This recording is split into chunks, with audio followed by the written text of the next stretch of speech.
From Randy's old-time radio shows comes Stroke of Fate, an anthology exploring the fragile balance between chance and consequence. Discover how a single stroke of fate, in politics, war, or invention, can ripple through history, leaving heroes and villains alike changed forever.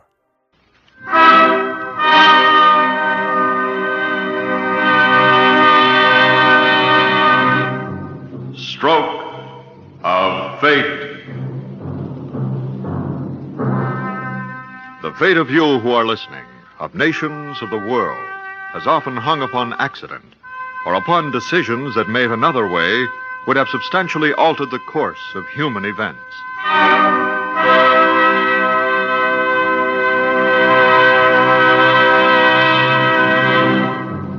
Suppose by a stroke of fate the Spanish Armada had overcome England in 1588. Suppose fate decreed that Dwight D. Eisenhower had decided to retain his command of the ATO and not run for president. Yes, much depends upon a stroke of fate. And tonight we rewrite history as we present a dramatic conception of what might have happened If by a stroke of fate Alexander the Great had lived beyond the age of 32 and continued his conquest of the world. on June 13, 322 B.C., in the ancient city of Babylon in what is now modern Iran. Alexander the Great, aged 32, died of a fever.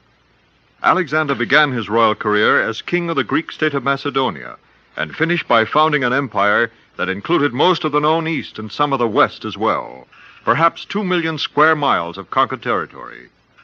The stroke of fate that changes history tonight is Alexander's recovery from the illness at Babylon that actually proved fatal. The play from then on is historical speculation based on what we know to be Alexander's real intentions. Our story tonight is related by the lady with whom Alexander frequently corresponded during his years of conquest, his mother, Queen Olympias of Macedonia.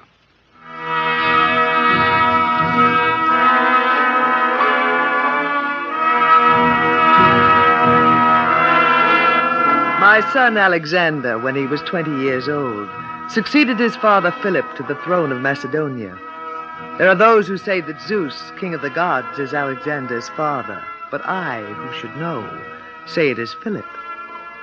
2 years after becoming king, Alexander crossed the Hellespont into Asia with 40,000 troops, and in 11 years he conquered Phoenicia, Egypt, Palestine, Mesopotamia, and the rest of the great empire of Persia, becoming the great king of Persia after defeating the Persian monarch Darius III.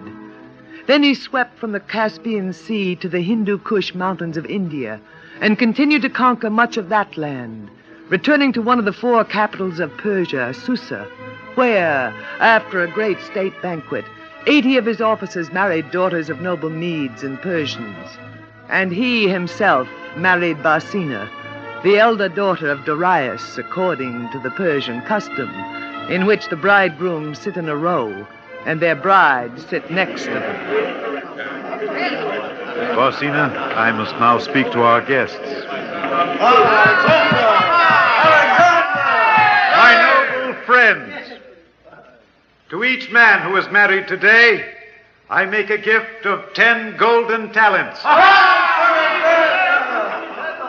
The best way to join Europe with Asia is not by beams, nor rafts, nor by lifeless and unfeeling bonds, but as we do, by the ties of lawful love. And now, I will first marry the lady Barsina. And then each of you in like manner will marry your chosen bride. Barsina, give me your right hand. Here, my lord king. I take your hand in mine, and kissing you thus, I do now declare you to be my wife.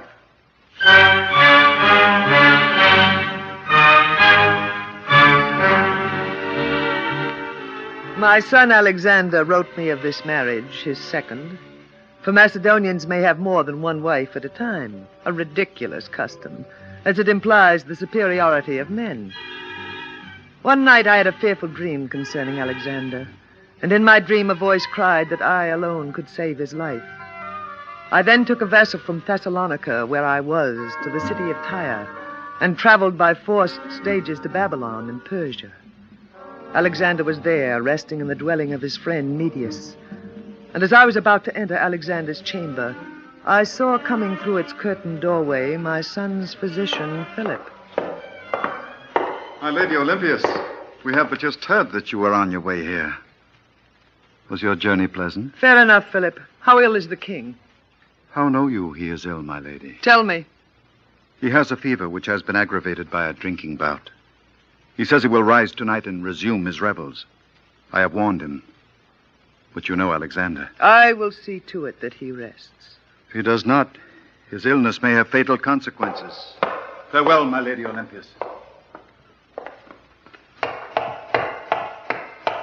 My son, my noble son. Beloved mother. Is it in truth 11 years since I last saw you? Most noble of mothers. How gracious are the gods that they allow me to embrace you while you are yet alive. While I'm yet alive. Honored lady, what do you mean by this? Did I say while you are yet alive? You did? It was but a slip of the tongue, my son. Ah, the tongue that slips betrays the thought it would hide. What do you mean, my mother? You are ill of a fever, Alexander. And you think this fever will kill me? I've been wounded many times on my head and neck at the Battle of Granicus, in the thigh at Issus, in the shoulder at Gaza. My leg was broken in Turkestan. 3 times was I wounded in Afghanistan. And in India, an arrow penetrated my lungs. If these wounds have not killed me, do you think a trifling fever can? It's nothing. I will rise this evening to feast and drink with my friends. If you do not rest, my son, you will die. Oh, you talk like my physician, Philip. And yet I have more knowledge of medicine than he, since my teacher Aristotle, as you well know, did also instruct me in the healing art. This evening I go to feast. Alexander, why do you think I endured 3 weeks of hard travel to come to you here? I had a dream, my son, in which I saw your throne, the throne of Alexander, but on it sat another. Who? I knew him not. It was a warning from the gods that your life was in danger. And a voice cried in my ear, "Go to your son. Only you can save him." Oh, but no. With so many of my plans for the world yet unfulfilled, my father Zeus would not let me yet die of a little fever. Alexander, let the Greeks call you the son of Zeus or of Hercules. Let the Egyptians name you the son of their great god Amun-Ra. But I am your mother. Let there be no such talk between us. Hero as you are yet mortal. This I swear. Your tongue is as rough as ever, but as truthful. Alexander, heed a mother's plea and rest from this fever. A mother's plea. It is worth more than 1,000 others. I will do as you wish.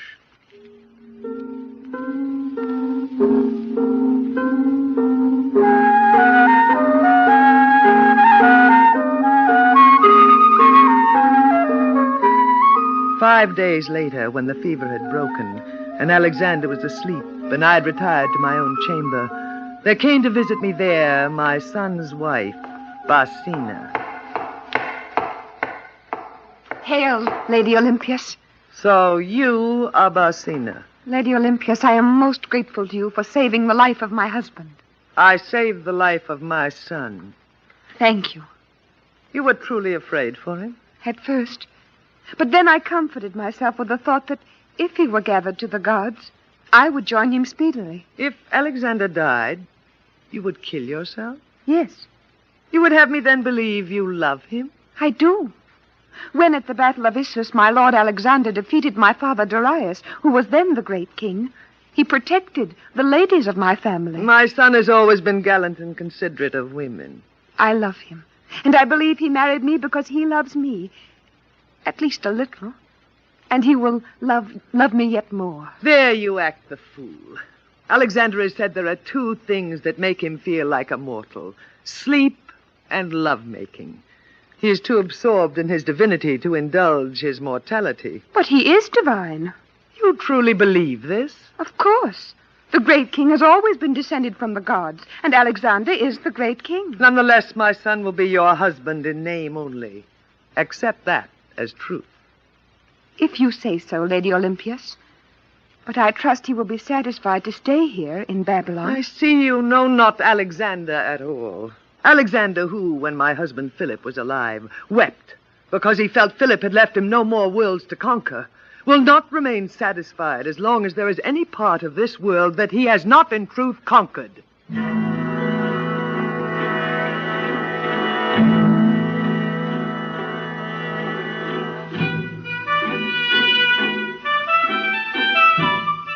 3 days later, with Alexander recovered from his fever, he took up his dwelling in the palace, and with Nearchus, his admiral, and Cassandra, one of his generals, was planning his next military campaign, the capture of Carthage. Nearchus, Yes, Alexander? you will be in command of the ships that we will gather at Tyre in Phoenicia. Cassandra, you, Ptolemy, and Seleucus will under me command our army that will march from Babylon to Tyre, whence we will all sail against Carthage. For it is the Carthaginian navy that we must first make our own. Alexander, I ask pardon that I must say this. Speak freely, Cassandra. Many of our Macedonians say that they are tired of expeditions, wish to remain here in Babylon, and not sail against Carthage. I know. They've fallen victim to Persian ease and luxury. I'm prepared for this. We will take with us in their stead the 30,000 Persian youths we've trained in the Macedonian ways of fighting. Alexander, our Macedonians will not like that. Will they not, Admiral Nearchus? They will say that now you have used them to win you an empire, you're dispensing with them. Am I?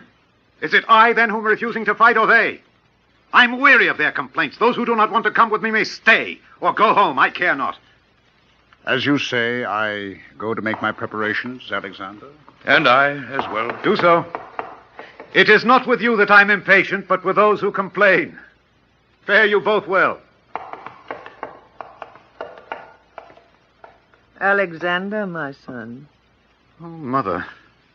You were so quiet I'd forgotten you were here. Alexander, you are responsible for the reluctance of the Macedonians to follow you in this new adventure. I responsible? Yes.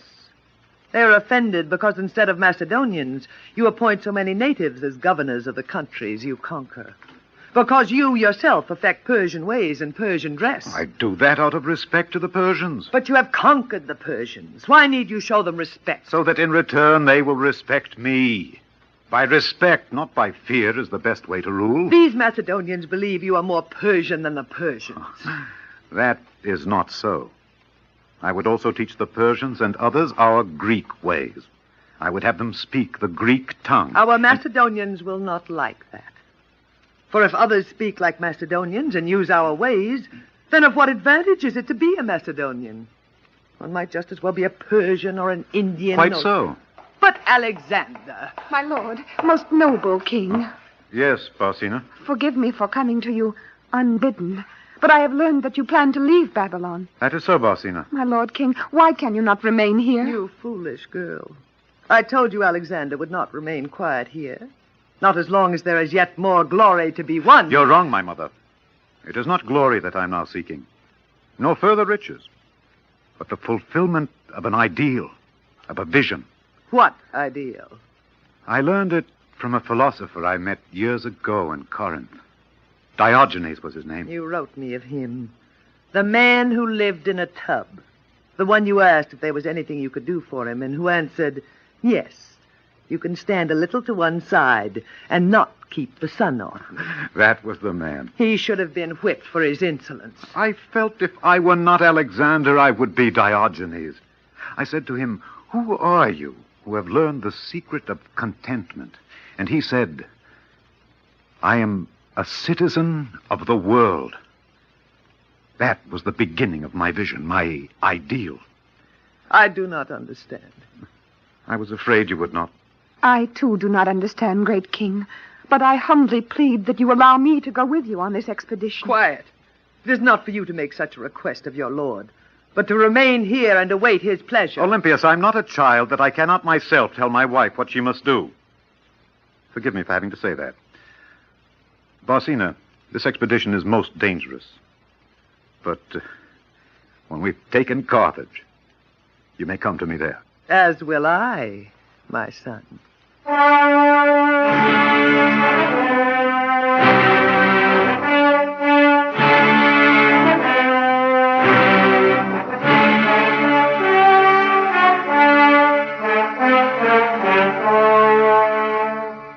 Alexander's fleet, which he gathered at Tyre, defeated the Carthaginian navy, and he took the great city of Carthage. 6 months later, he revealed his plans for his great conquest of the European continent at a meeting of his commanders. Ptolemy, you and your fleet will land at Gades and you will conquer Spain. Seleucus, you will land at Massilia in Gaul and sweep through that country. You, Coenus, at Neapolis in Italy and will march northward to take Rome. I myself have a curiosity concerning the island with whose inhabitants the Carthaginians trade for tin. I, Nearchus, Cassander, and our forces will sail past the Pillars of Hercules to that distant place. Yes, I have a great curiosity concerning this island called Britain.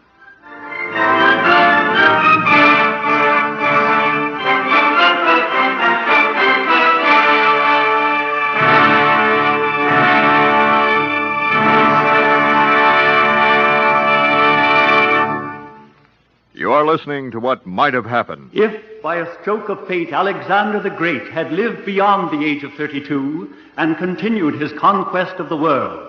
Our story, as narrated by Olympias, mother of Alexander, has for the most part been speculation based on historical possibility. Historical possibility continues to guide our imagination.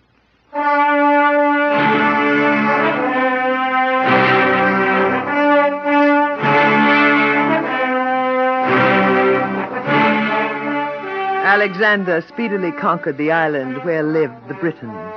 For, of course, these savages were no match for his skilled soldiers. He well explored the island, its forests, streams, and meadows, he and the scientists he had brought with him. Then he discovered a place called Londinium, at the estuary of a river at the southeast part of this island of Britain, and camped there for some time. Alexander, may I ask how much longer we'll remain here in this Londinium? This place of fog and dampness? It's more fit for fish than for men. Truly, I believe the Britons who dwell here have gills instead of lungs. So well do they breathe this air, which is half water. Cassander, Nearchus, my friends, we stay here long enough to found a city, which we will call Alexandria, and which may someday be as great as that Alexandria we founded in Egypt. Found a city? Here? Yes, Nearchus. There's a broad river, a fine harbor, and this is a good site for a city. We will first build a library, a theater... A library? You think it is possible to civilize these barbarians who tattoo themselves blue and who are led by chiefs who are women? Why not? I suggest the first thing we do is send them some good cooks. I think they're worth civilizing. The proof of their greatness is that they've survived living in a climate such as this. We will teach them our Greek language, so that in the future the Briton will talk in Greek. We will spread here our Greek culture, as we will also do in Spain and Italy and Gaul, now that my armies have conquered them, as we will also do in the East. All the nations of the world will be united by one language, one culture, all equal. No one nation will be a man's fatherland. Instead, every man will be a citizen of the whole inhabited earth. This is then what you intend to do? Is it, Alexander? Yes. And you, too, are the first of my officers to whom I tell these ideas. But soon all will know. And now I must go and speak to the architect concerning the plans for our new Alexandria here. For now, farewell.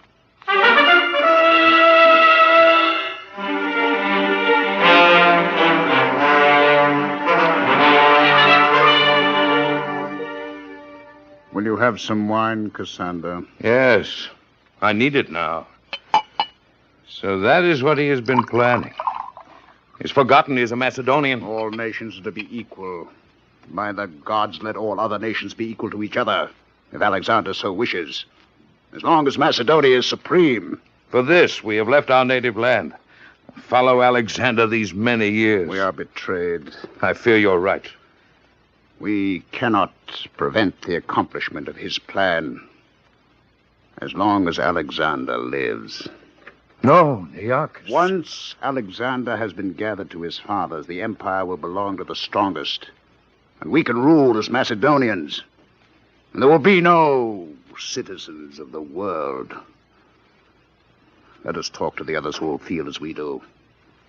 And yes, there is one to whom we must particularly talk.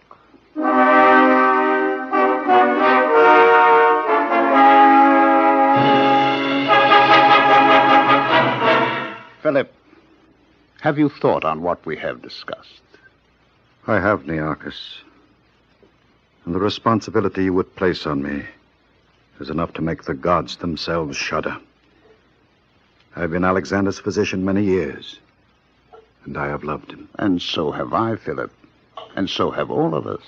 I recall that when Alexander took a fever from leaping into the Cydnus River, and I prepared for him some medicine, a letter arrived from his general Parmenio, saying I had been bribed by Darius to poison Alexander.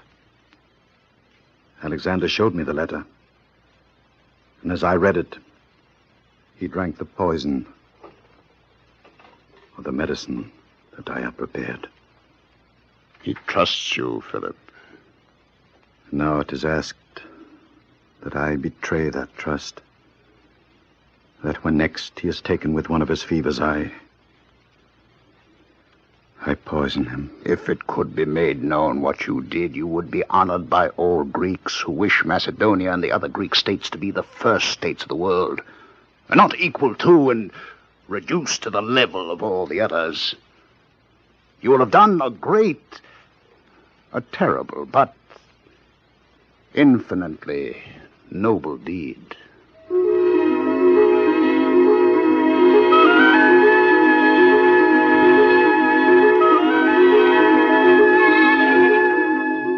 At this time, Barsina and I came to this island of the Britons.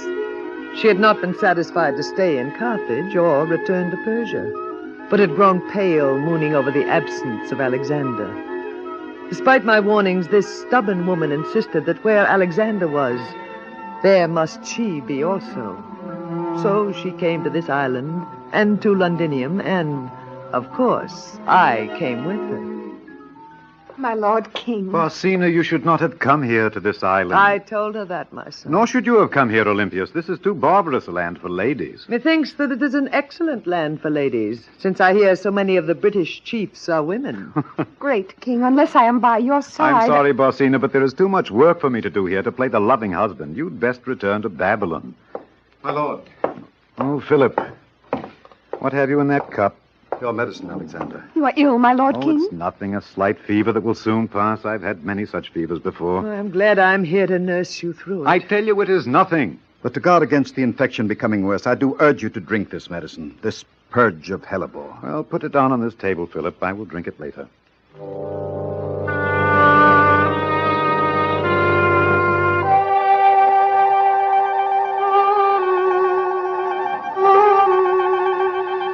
Barsina had no sooner returned to her lodging when she received a visitor.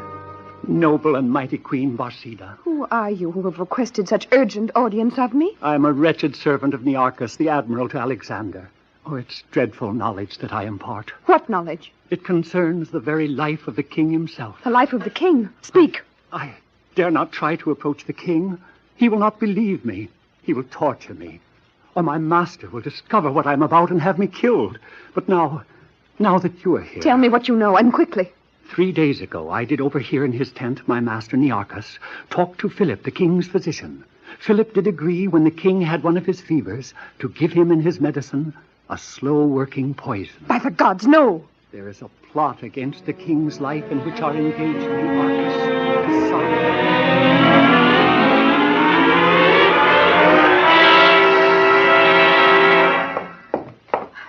My Lord King, Barsina, what do you here? have you yet drunk of the medicine Philip left for you? I have not. Why do you ask? Have you drunk of any medicine since you have had this fever? Why, what has frightened you, Barsina? Have you? No, I have not. Oh, thanks be to the gods. What is the meaning of this? Alexander, your face has a deeper flush. As your physician, I urge you to drink your medicine to relieve your fever. Oh, very well, Philip. My husband, do not drink. Well, why not?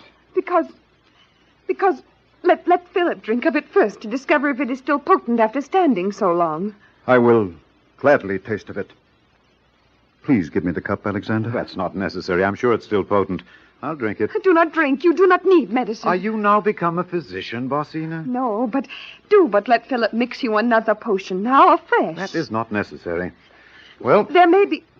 There is poison in that cup. What? This is a libel upon me, Alexander. Of course. Barsina, leave me. To call this loyal friend a poisoner... I will not leave, my Lord King, unless you spill out that potion and resolve to drink nothing else that Philip prepares for you. Leave or I'll... Give me that cup, Barsina. I will risk drinking this myself.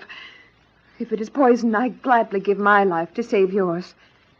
And if it is not, you may kill me if you wish, for libeling your friend. Do not drink, old Barsina.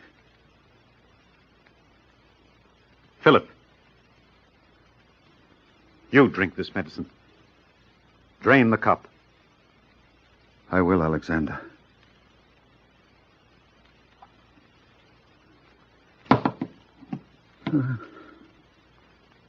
Your wife has saved you, Alexander. To have killed her would have been useless. You would still live. Who plotted this with you? I know their names. And forgive me, but among them are your dearest friends. What? Then, of what use to have conquered the world?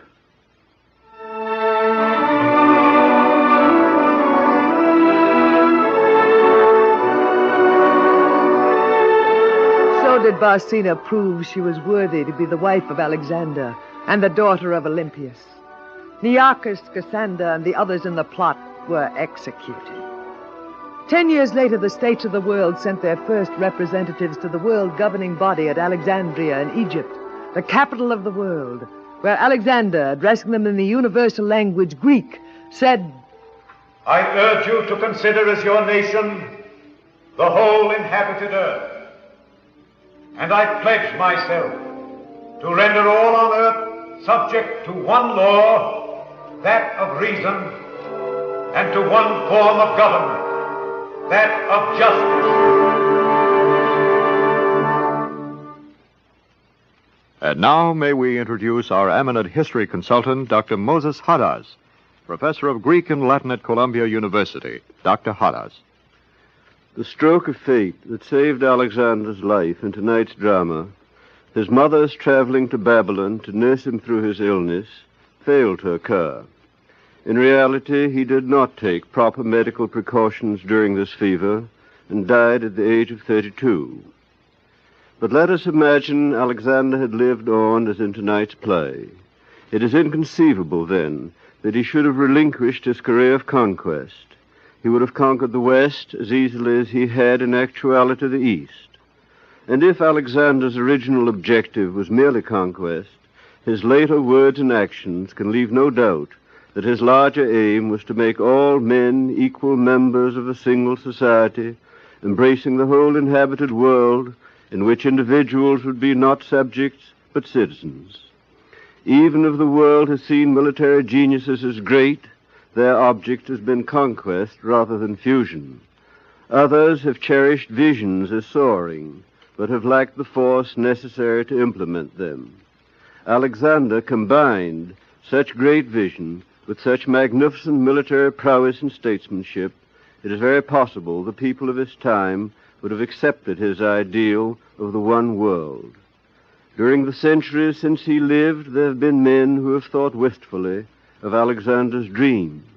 If the dream of one world should ever become reality, part of the credit must belong to Alexander the Great. Thank you, Dr. Hadas. We invite you to listen next week to hear what might have happened if, by a stroke of fate, America's first secret weapon had succeeded in its intended purpose during the Revolutionary War.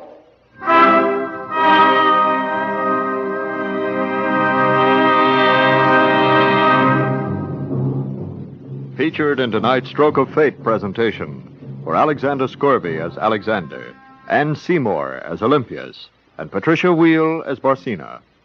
Others in the cast were Santos Ortega, Ralph Bell, Kermit Murdoch, and Gordon Peters. Your announcer is Lionel Rico.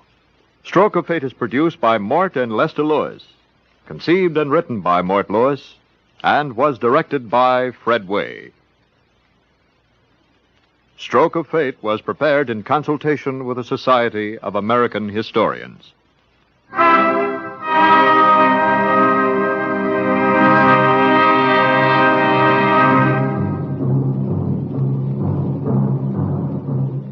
This is the NBC Radio Network. Well, folks, that's it for this episode here at Randy's Old Time Radio Shows.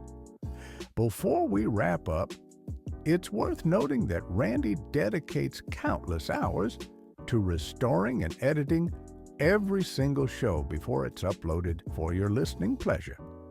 Our goal is to preserve these old-time radio treasures and make them sound as clear and warm as the day they were first broadcast. If you'd like to support his hard work and help keep these classic shows coming, any donation, big or small, is sincerely appreciated. You'll find donation links in the description below. Or if a QR code appears on your screen, simply point your phone's camera at it and follow the prompts. Randy sincerely thanks you in advance for helping keep these shows alive. Thanks for joining us, friends. Until next time, keep the memories warm and the stories close.